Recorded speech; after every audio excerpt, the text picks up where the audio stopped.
When our child comes to us and start telling us something, and when we ask, do you want me to listen to you or give you advice? When we are not reaching out to our parental toolbox, we are not avoiding parenting. The goal here is to parent with presence. Because in that quiet presence, we build something much stronger than solutions. We build trust, we build connection, we build emotionally secure children who know they can always turn to us, toolbox or no toolbox. Hi, welcome to Mother's Gurukul podcast. I'm Alpana Dev and I'm your host. I'm a certified parent and kids life coach, parenting and lifestyle content creator, and a mother of two lovely kids who are my greatest source of inspiration. My goal through Mother's Gurukul podcast is to share tried and tested tips and tricks to make different aspects of your parenting journey smooth and beautiful. If you are or you know anyone who is looking for guidance in their parenting journey, I'm just a message away. If you are new here, not only we have this podcast, you can also join us on social media, Alpana_Dev on Twitter, Alpana Bapat on Instagram, and Mother's Gurukul on Facebook. You can also visit our website at www.mothersgurukul.com and our YouTube channel at Alpana Bapat. So, thank you for taking your time to listen to this podcast.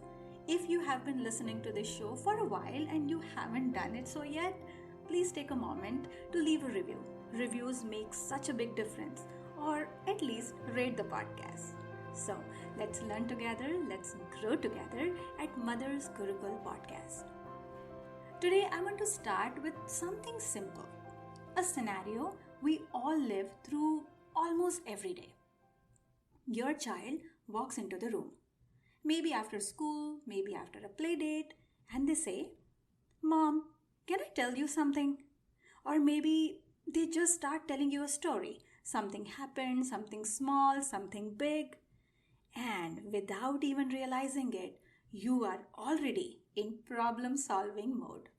Your inner parent is suiting up like a superhero, pulling out the mental checklist. Should I teach them a lesson here? Should I explain how to do it better next time? Do I need to call someone, intervene, or give advice? Before they even finish their sentence, you have already reached for your parental toolbox. And don't get me wrong, I know that toolbox. I have used it many times myself. It is filled with love, with good intentions, with experience and wisdom. But here is what I have come to realize over time. We don't always need to fix everything. We just need to be there. We don't have to reach for a tool every time our kids start talking. Sometimes the most powerful thing we can do as parents is to just listen. Let that sit for a moment. Just listen.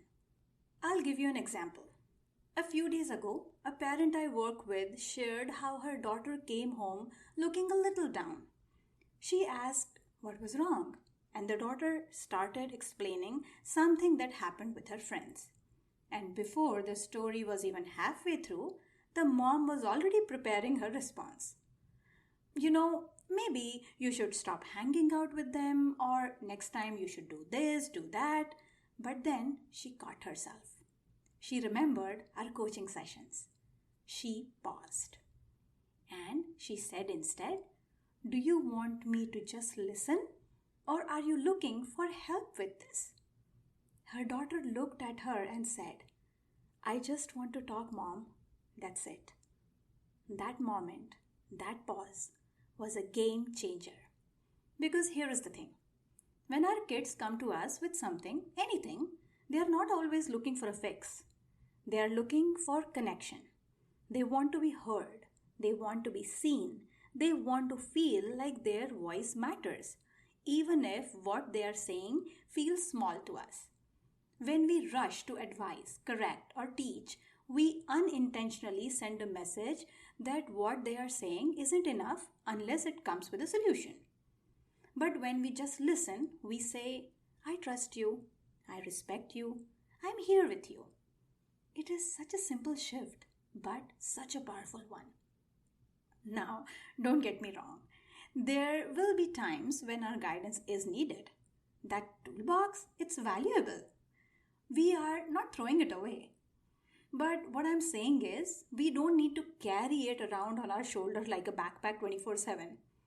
We can set it down sometimes and instead offer our child our attention, our presence, our calm energy.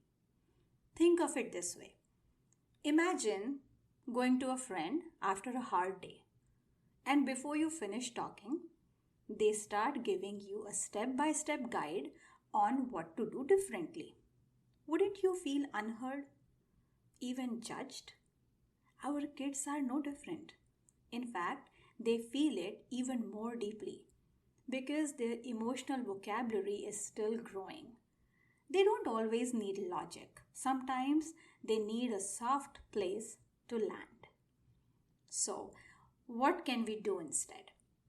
Here are a few alternatives to jumping into advice mode. Maybe you can say, "That sounds like it was hard. Want to tell me more?" Or, "I hear you. I'm glad you told me." Or maybe just nod.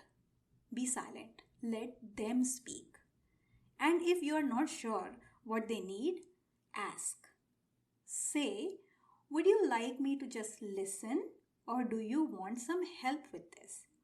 This one question can completely change your relationship dynamic. It shows emotional respect and it teaches your child to become more self aware of what they actually need in that moment. The goal isn't to avoid parenting, the goal is to parent with presence. To let your child know that they can come to you, not just when they need help, but also when they just need a moment of understanding. So the next time your child comes to you and starts telling you something, pause, breathe, resist the urge to fix, and just be there. I repeat, pause, breathe, resist the urge to fix, and just be there. Let's normalize not knowing what to say right away. And let's normalize just listening. Because in that quiet presence, we build something much stronger than solutions. We build trust, we build connections, we build emotionally secure children who know they can always turn to us, toolbox or no toolbox. Thank you so much for joining me on today's episode. I hope this message stays with you the next time your little one or even your teenager starts a conversation. Until next time, remember, connection first, correction can wait. So breathe, listen, and keep parenting with heart. Happy parenting. Bye-bye.